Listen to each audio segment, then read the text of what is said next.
Coleman in Norman Corwin's Daybreak.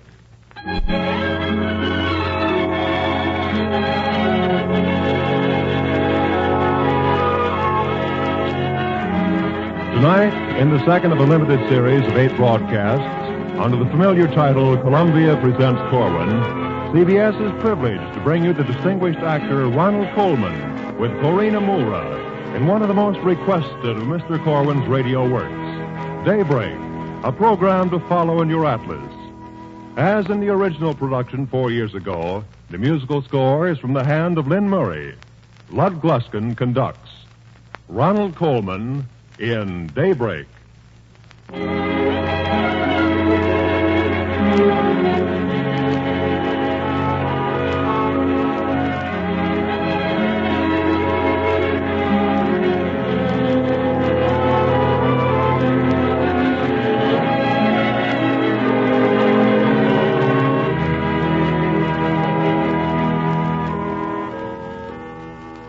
A day grows older only when you stand and watch it coming at you.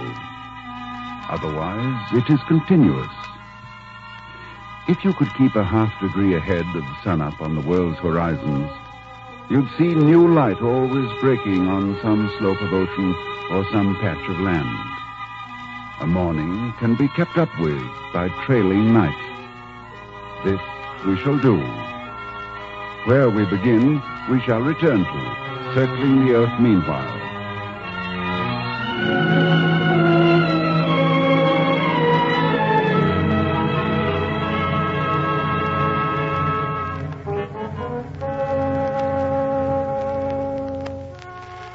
We are at latitude 40 degrees north and longitude 25 degrees west. We will come back here at the circle's end. But now, beneath us there is water. Nothing else. The long Atlantic flowing to the north. Cirrus clouds resembling herringbones high up. Along the curving fringe, 10,000 miles from top to bottom of the globe, are only islands, very far apart. Some atolls in the South Atlantic, icebergs off the Sandwich Archipelago. Of all the mainlands it will overtake today, the rim of light is touching now one continent alone, the eastern shores of Greenland. Southwest of the Cape Verde Islands, there's a thunderstorm. Not much. A little rain, some grumbling from a cumulus. Through it, unruffled, plows a Liberty ship from Cape Town, headed for the Caribbean. There's a hint of day to starboard, and the smudge of night to port. Thunder above. The striking of the hour is expected momentarily inside the wheelhouse. Meanwhile, the course is west-northwest. See for yourself.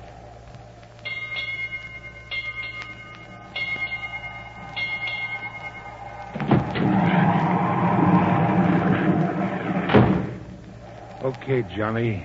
I'll take over now. Huh? Oh, hiya. You look as though you could use some shut-eye. Hasn't been a bad stretch. Storm's not much. Say, give me some tobacco before you go, will you? Sure. Take the rest of the can. Have some more in the locker. Thanks. What's the course? Course 323, steady as she goes. Course 323, steady as she goes.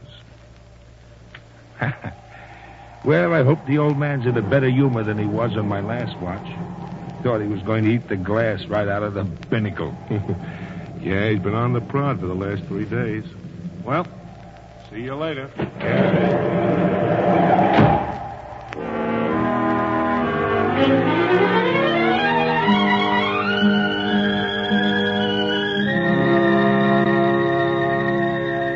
The ship's 100 miles behind us now. As quick as that. The thunder also. The sun's antennae reach another 5 degrees yet west of Greenwich. Nothing now but water, south of Greenland. Clear down past the humid zones of the equator, down the easy ground swells to the barriers of ice in the Antarctic.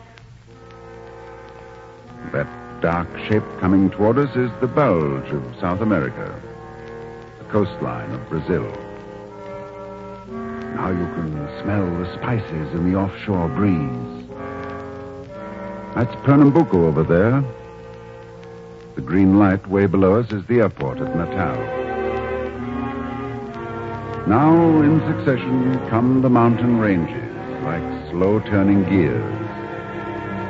That string of lights is Rio.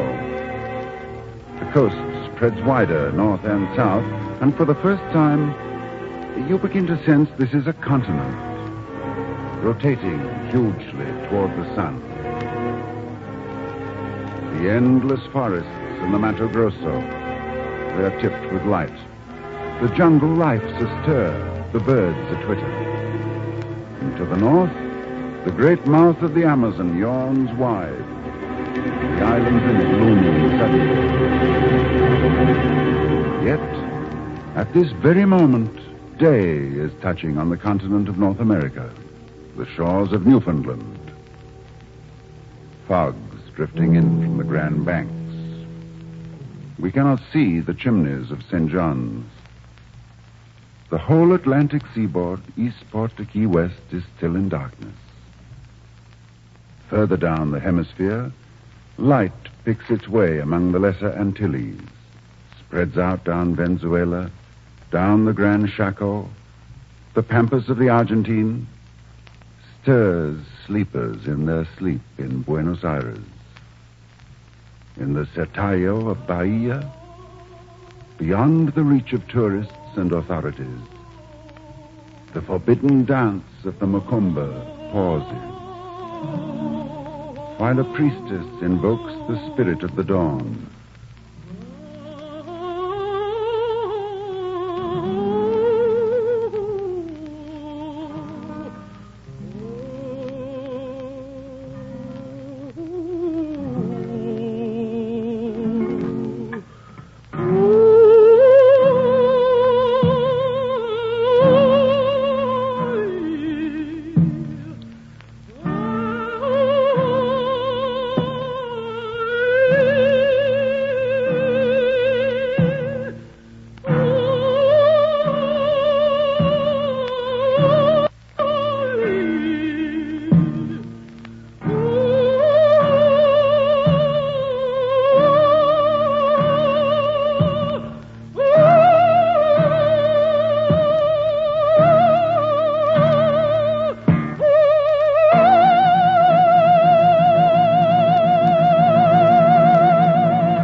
Further in the jungle, where the Negro River cuts a swathe, the tropic black is still unbroken.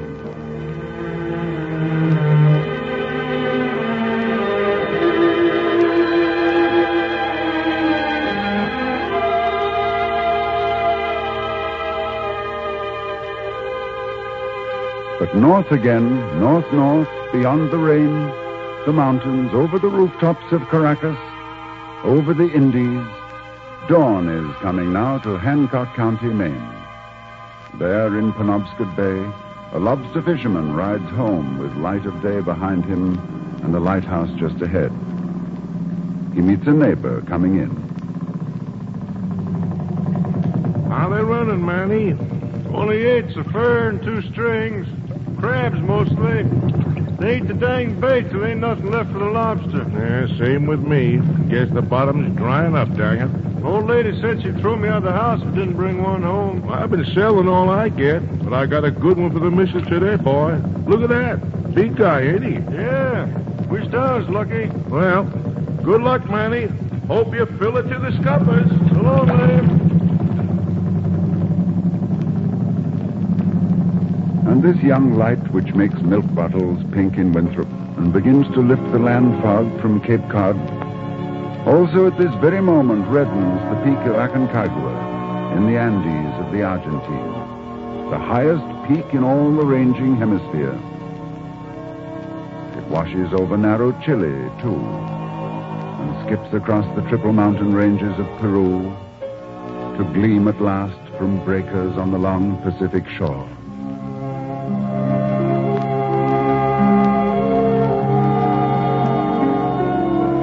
Cape Horn and Sandy Hook are tinctured now.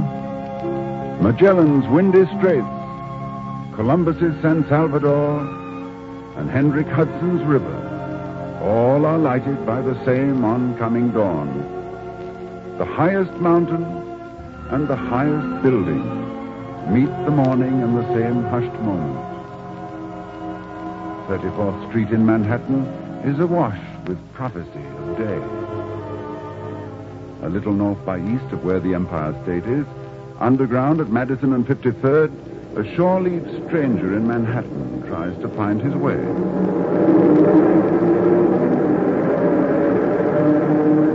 Can I have some change, please? Can you all tell me what train that takes for the George Washington Bridge? Well, let's see. Go down to first level, take any train. If it's an F train, get off at the next stop, 50. Look, mister, I want to go uptown. Yeah, Mac, but these trains all happen to go downtown, so you have to change, see? So get off at 50th and 6th Avenue, then cross over to the uptown side. Then take a train marked D and get off at Columbus Circle, 59th Street. Then wait for an A train on the same track, and that'll take you right to the bridge at 179th Street. Change at 50th and 6th Avenue.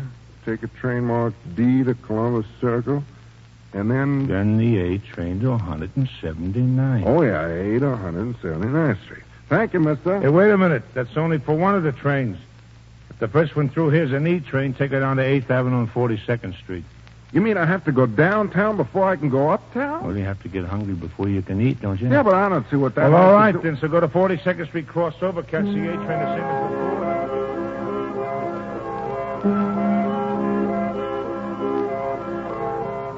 The morning is beyond the bridges of the Hudson now, and slanting through the passes of the Appalachians. The seaboard's brightening. A wind is playing with the tide off Hatteras. Miami looks alert. Street lamps are turned off in Ottawa, and there's drizzle over part of Lake Ontario. Day rises now on two canals. The Erie in New York State, and the Panama. It's the same slip of morning to both ditches, though they lie 2,000 miles apart. Now Detroit lights up on the Smoky Mountains and Key West.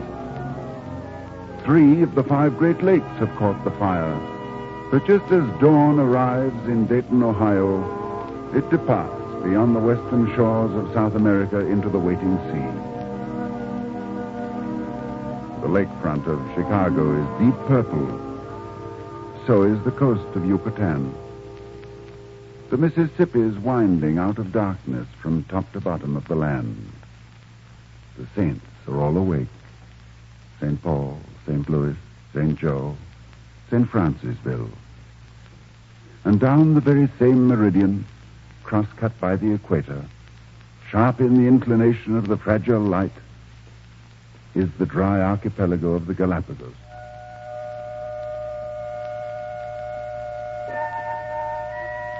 It's snowing now on Mystic Boothia, the northernmost peninsula of North America.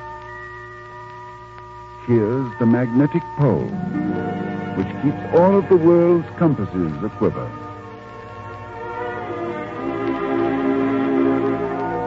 While Boothia is freezing, there's a light dew brewing west of Omaha, warm winds of Dallas, and gray-green reflections in the water at the docks of Vera Cruz. Long, brooding Popocatépetl rears her head above a zone of nimbus clouds and looks around to see if all is punctual. Now one vast sweep of plain, a sea of flatland tilted upward toward the still dark Rockies, quietly and calmly takes on day. Hundreds of rectangle counties, county after county, come into the fold of morning. In the town of Guthrie, Logan County, Oklahoma, on the porch of a house near the cottonwood, a boy observes the heavens getting pale. Betty? Hmm? You sleep? Mm-mm. Know something, Betty? I never been up all night in my life before. Me neither. When a fellow likes a girl, he likes to sit up with her. Well, if a girl likes a fella, it's about the same thing, ain't it? I mean, in the same way, sort of. Yeah. Gosh, it's all one and the same thing, no matter how you look at it, I guess. Positively. I agree with you. Ain't the sky pretty, though? It's breathtakingly beautiful. Wouldn't it be nice if we could do this every night? It would be divine. You really mean that, Betty? Absolutely. Gosh. Thanks. I didn't expect you to say it would be divine. That's saying a lot. Well, I don't take back a word of it. Well, gee, Betty. Thanks a lot.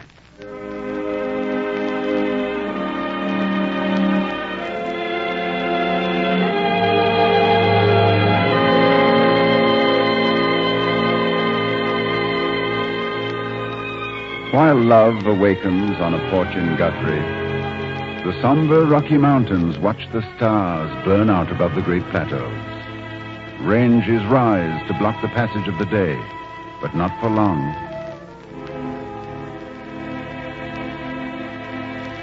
Dawn vaults these mountains with the Spanish names, spreads out on the square states, rolls over into Arizona. At Albuquerque last night's New York plane has taken on some breakfast boxes for still sleeping passengers who will awake above the desert and drink orange juice at 7,000 feet. The charts have all been checked, the weather verified, the pilot gone up front, the stewardess has closed the door. Next stop, Los Angeles.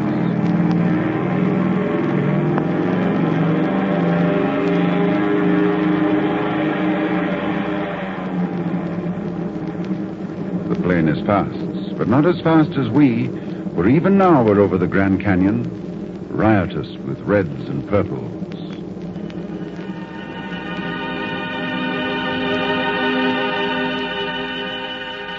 Up and down the latitude, Death Valley comes to life. Mount Whitney yawns and stretches. Ancient redwood trees look up with boredom at another day. An owl screams in the woodlands of Yosemite. The sea fog's sitting on Los Angeles, but Palos Verdes and the top of Catalina float above the mists.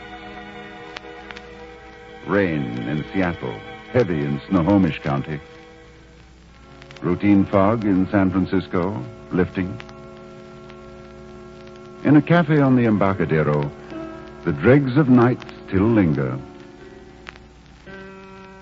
Sorry, Mr. Stewart, but you'll have to go home. We're going to close up now. Go on away, little man. I'm the greatest composer since the days of Yashimashi.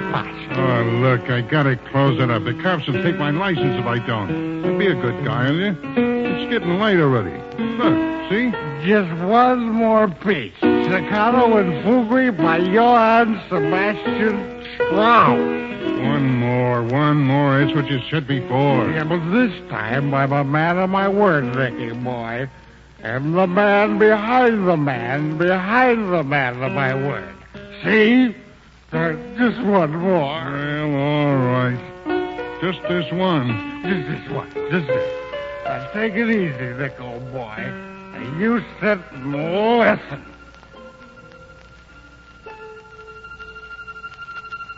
The snowfields of the Yukon and the Klondike Mountains lie face up, interpreting the soundless and mysterious code of the Aurora Borealis. The streamers, green and orange, shimmering in the black Arctic night, yield occultly to new light from behind the frozen ranges to the east. The dawn is peaked and pinched here in Alaska. It is fuller on the endless swells of the Pacific to the south. The Pacific, flowing now in space so prodigal that only stellar seas could understand. The hemisphere is falling back. McKinley passes in the great processional. Alaska's Valley of 10,000 Smokes turns steaming to the sun from which its planetary fire was drawn down. The roar of Katmai, angriest volcano of them all, abates none, scorning the eruption of such placid stuffs as mornings.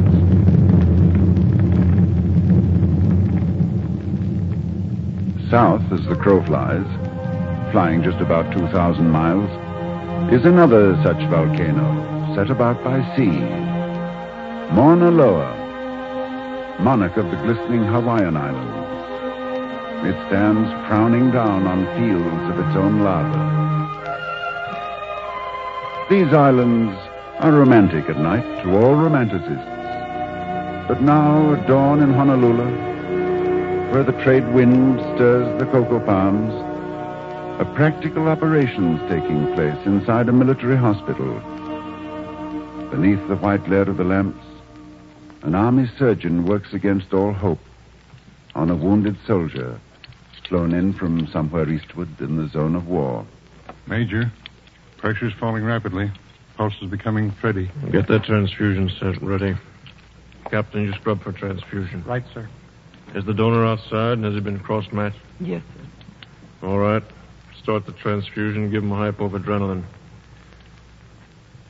Get the Lord's kidney clamp and the heavy ligature ready.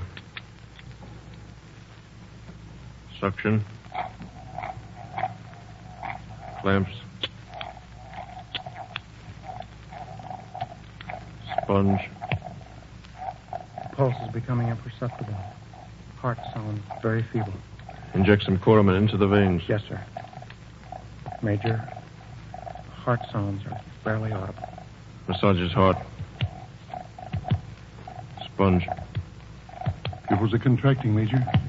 There's a better response from the heart. Patients rallying. Yes, well, this boy will be okay.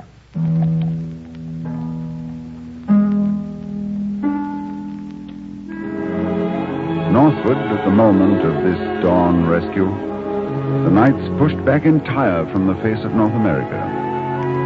It's west of Bering Strait now, in Soviet Siberia, pursued across the stepping stones of the Aleutian Islands. Daybreak has reached the 180th meridian, where man, in spite of all his quarreling, agrees by international accord that here his calendar divides today from yesterday. A transport headed for San Pedro crosses this imaginary line. On B deck, the Australian bride of an American infantryman heading east to her new country is alert to greet the moment. Do you mean we're crossing at this very moment, Lieutenant? Yes, ma'am. Oh, it's so thrilling. Just think, a minute ago it was Sunday. Now it's Saturday. Yes, ma'am. International dateline. Well, does that mean we're a day ahead of the rest of the world? No, where'd you get that idea? Well, that's true, isn't it? No, it merely means Well, that... 5 hours ago it was midnight Saturday, and so it became Sunday, and now it's Saturday again. Is that fair? Well, you see, madam, it works like I this don't when you... understand it very well. I think I can explain it to you. Now, a 10-day voyage from San Francisco to Yokohama will show 11 calendar days. But on the return trip, when we cross the international dateline eastbound like we just did, we go back one day on the calendar into the old day, so that means a 10-day trip eastbound will show 9 calendar days, whereas the westbound voyage shows 11 calendar days. But doesn't the 10-day trip ever take just 10 days? No, ma'am. Now, let me begin again. I think I can explain it all. You see, ordinarily, the day changes with the passage of 50. New Zealand now at the Antipodes. diagonally across the world from Greenwich. The east coast of Australia catches day, as did the east coast of Brazil 12 hours back. The sun now gilds the goldfields. The sands of the interior are tinted, too. The great Victoria Desert curving into the dry day. And now, the coast of China. Night trails its kites across the Philippines, the Dutch East Indies, Borneo. This is the bleak meridian of trouble. Men at war. The red pinpoints in the ragged air are flak. The great blue flashes below, bomb bursts. On the seas, warships rendezvous for another strike. All quiet on the Gobi to the north.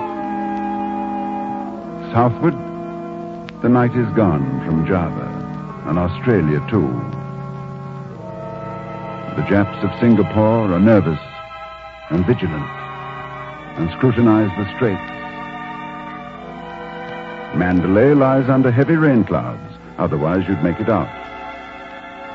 Now Everest sees the coming day before all Asia to the west. It is a tight squeeze for the morning getting by the peak which roofs the planet. 500 million people sleep in India, Afghanistan, the Union of the Soviets. Dawn comes to each of them, to each one's window, arches over each one's head. It's in the tundra in the north of Russia, also in the streets of Takhta Bazar and the market of Termez. At Troitz, the workers soundly sleep.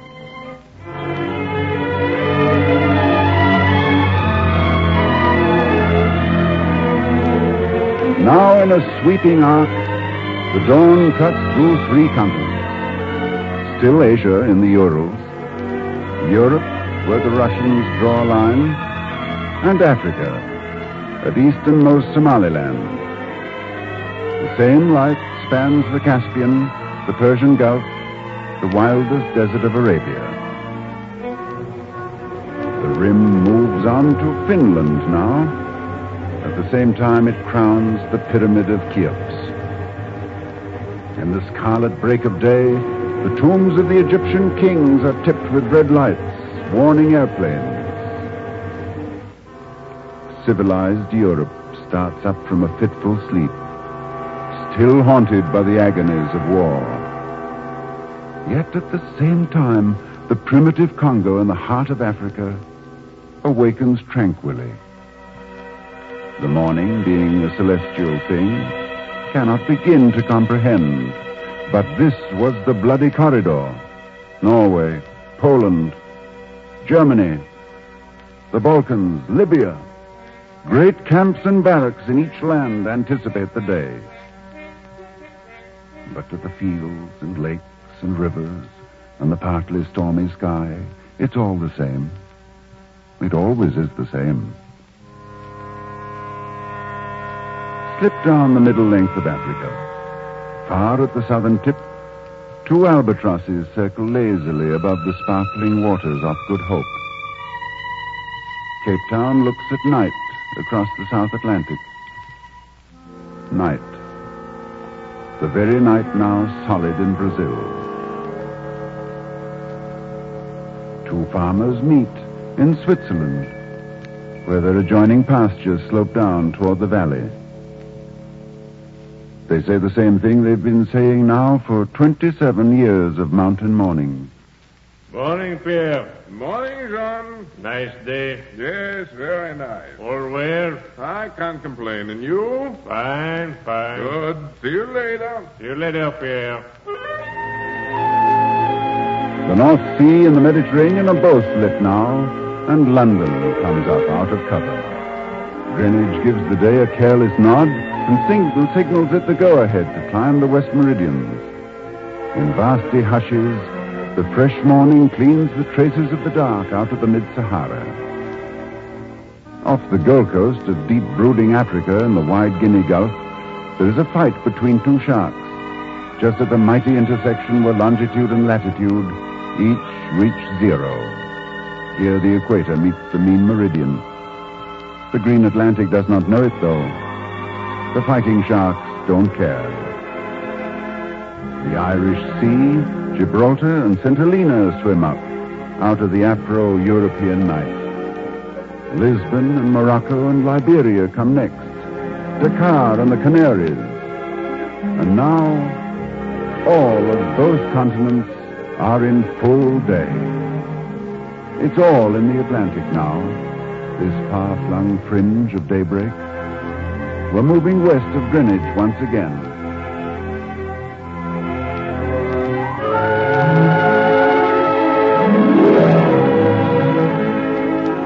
Now we are back at latitude 40 degrees north and longitude 25 degrees west. And this is where we started. Beneath us, there is water, nothing else. The long Atlantic flowing to the north.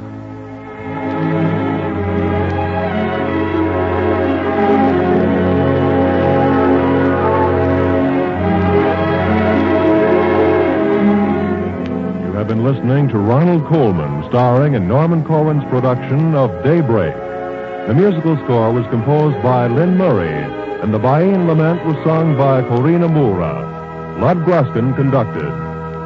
Next week at the same time, Columbia presents Corwin's newest script, a rhyme fantasy entitled The Undecided Molecule.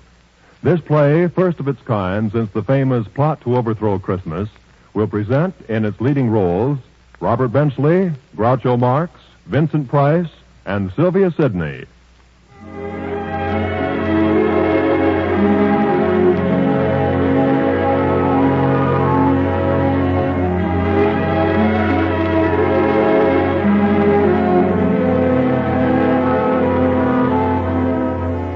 This is CBS, the Columbia Broadcasting System.